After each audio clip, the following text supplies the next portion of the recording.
সালের মুক্তিপ্রাপ্ত সিটাডেল হানিবানি। এটি ভারতীয় হিন্দি ভাষায় মুক্তিপ্রাপ্ত স্পাই অ্যাকশন টেলিভিশন সিরিজ। একটি আমেরিকান সিরিজ সিটাডেলের প্রিকুয়েল বা স্প্লিট অফ, যা অ্যামাজন প্রাইম মুভিতে মুক্তিপ্রাপ্ত হচ্ছে। সিরিজের কেন্দ্রে রয়েছে হানি এবং বানির গল্প, যা সিটাডেলের মূল চরিত্র নাদিয়া সিং, প্রিয়াঙ্কা চোপড়ার মাতা পিতা।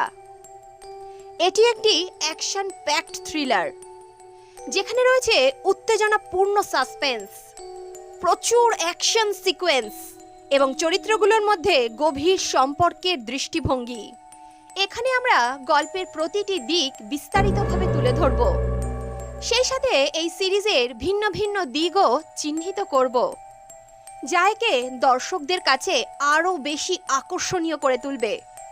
সিটাডেল হানিবানি শুরু হয় হানি এবং বানির এক জাদুকরী প্রেম কাহিনীর মধ্যে দিয়ে। একদিকে তারা একজন পেশাদার গুপ্তচর এবং অপরদিকে তারা নিজেদের পারিবারিক জীবন এবং একে অপরের সঙ্গে গভীর সম্পর্ক বজায় রাখতে চায়। তবে তাদের জীবন একেবারেই শান্ত নয়, বরং এটি একটি পরিপূর্ণ অ্যাকশন থ্রিলার এবং সিকোয়েন্সের মধ্যে ছড়িয়ে রয়েছে।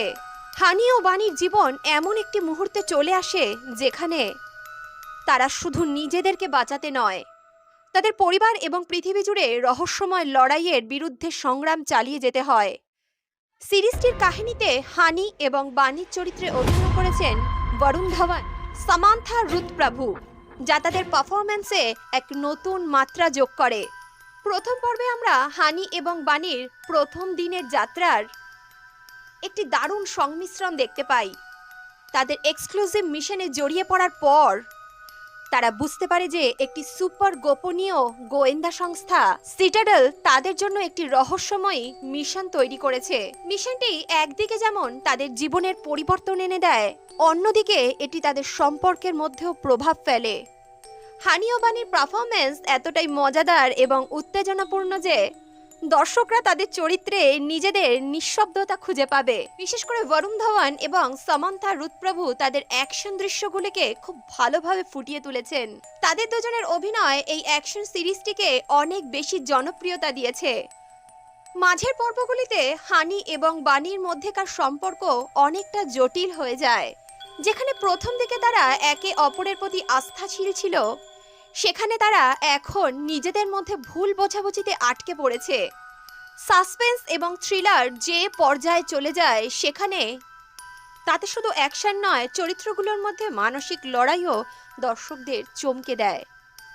একদিকে তারা নিজেদের সম্পর্ক ঠিক রাখতে চায়, অপরদিকে তাদের দায়িত্ব তাদের ব্যক্তিগত সম্পর্ক ছিনিয়ে নিতে চায়। বিশেষভাবে কেকেক মেনন, সিমরান সিকন্দর খের, শাকিব সালিম এবং শিবঙ্কিত সিং পারিহারের পারফরম্যান্স সিরিজটিকে আরও গভীরতা দিয়েছে। তাদের চরিত্রগুলিকে শীর্ষস্থানীয় মোড়ে নিয়ে গিয়ে থ্রিলারের তীব্রতা বাড়িয়ে তোলে। শেষের দিকে হানি এবং বানির মধ্যে সম্পর্কের দুর্বলতা আরও স্পষ্ট হয়। তারা জানে তাদের মধ্যে সম্পর্ক যদি ভেঙে যায়, তবে তারা একে অপরের প্রতি বিশ্বাস হারিয়ে ফেলবে এবং তাদের মিশন সফল হবে না। তবে শেষ পর্যন্ত তারা একে অপরকে বুঝতে পারে এবং মিশনটি সফলভাবে সম্পন্ন করার জন্য একত্রিত হয়। এই সিরিজটির সমাপ্তি এক অনন্য থ্রিলারের মোড় নেয়, যেখানে হানি এবং বানির সম্পর্কের গভীরতা এবং ব্যক্তিগত সংগ্রামের কথা উঠে আসে। শেষ দৃশ্যে দর্শকরা এটা বুঝতে পারে যে সিটাডেল হানিবানি শুধুমাত্র একটি অ্যাকশন থ্রিলার সিরিজ নয়, বরং একটি সম্পর্কেরও গল্প। মোটেরো সিটাডেল হানিবানি একটি অত্যন্ত উত্তেজনাপূর্ণ অ্যাকশন প্যাকড সিরিজ, যা শুধু গুপ্তচর বৃত্তি এবং সাসপেন্সই নয়, বরঞ্চ সম্পর্কের জটিলতা খুব সুন্দরভাবে তুলে ধরে।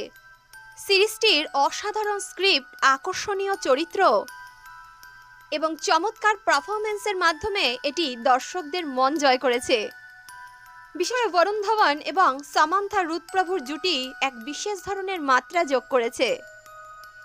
এটি অবশ্যই একবার দেখার মতো সিরিজ যদি আপনি অ্যাকশন, সাসপেন্স এবং সম্পর্কের গভীরতার মিশ্রণ পছন্দ করেন। মুভির শিক্ষা বা মোরাল অফ দ্য স্টোরি হলো, সিটাডেল হানিবানি আমাদের শেখায় যে জীবন শুধুমাত্র একটি মিশন নয়, এটি সম্পর্কের গভীরতা, আস্থা এবং একে অপরকে বোঝার ব্যাপারও বটে। কখনো কখনো নিজের জন্য সঠিক সিদ্ধান্ত নেওয়া সবথেকে বেশি গুরুত্বপূর্ণ হয়ে ওঠে।